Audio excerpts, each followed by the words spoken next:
Okay, let's dive into one of history's greatest mysteries, a monument so huge it almost seems impossible. We're talking, of course, about the Great Pyramid of Giza. And you really have to let this sink in. For almost 4,000 years, this was the tallest thing humanity had ever built. That record stood all the way until the Eiffel Tower was constructed. I mean, what an incredible feat of engineering. To build it, they used an estimated 6.5 million tons of stone. Some of the granite beams inside weigh up to 80 tons. That's like 40 SUVs stacked together, and they had to lift them hundreds of feet into the air. So the question is, how on earth did they do it? They only had wood, rope, and some pretty simple copper tools. Well, the answer is way more ingenious than you might think, and we're about to explore the evidence that's changing everything we thought we knew. To really get it, you first have to appreciate the central puzzle here, which is just the almost unimaginable scale of this entire project. We know it was built for Pharaoh Khufu way back around 2500 BC.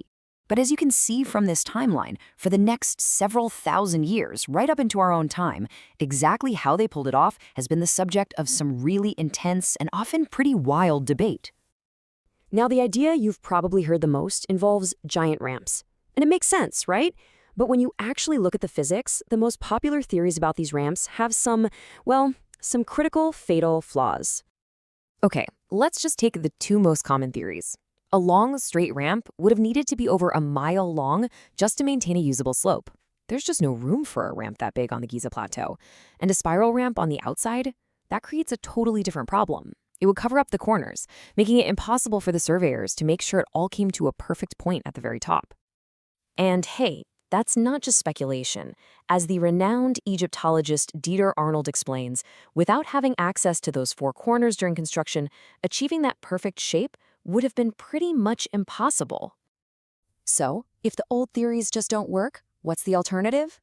Well, let's look at a solution that is not only elegant, but is actually backed up by some pretty surprising evidence. So, back in 2007, a French architect named Jean-Pierre Houdin proposed this radical solution. What if the main ramp was built inside the pyramid? The theory goes something like this. First, they use a short external ramp to get the base built. At the same time, they start building an internal ramp, spiraling up inside the structure itself. They then actually cannibalize the external ramp for blocks, hauling them up the new internal one to finish the top 2/3. It's brilliant. Now here's where it gets really, really compelling. This isn't just some clever idea. There seems to be actual physical evidence, a kind of ghost in the machine, hinting that this internal ramp is real.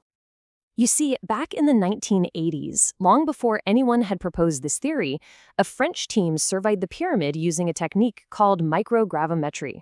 It's a way to detect voids and low-density areas deep inside solid stone. And get this, they found a strange, spiral-shaped void that they just couldn't explain at the time. But it perfectly, and I mean perfectly, matched the path of the internal ramp that Houdin's theory predicted. All right, so we've talked about the how.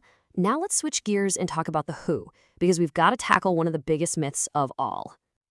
That popular image, the one that's been burned into our minds by all those Hollywood movies of thousands of slaves toiling under the whip, yeah, that's almost completely wrong. The key piece of evidence comes from the discovery of a lost city right next to the pyramids. And this wasn't just some camp. This was a sprawling, planned settlement that housed thousands of workers.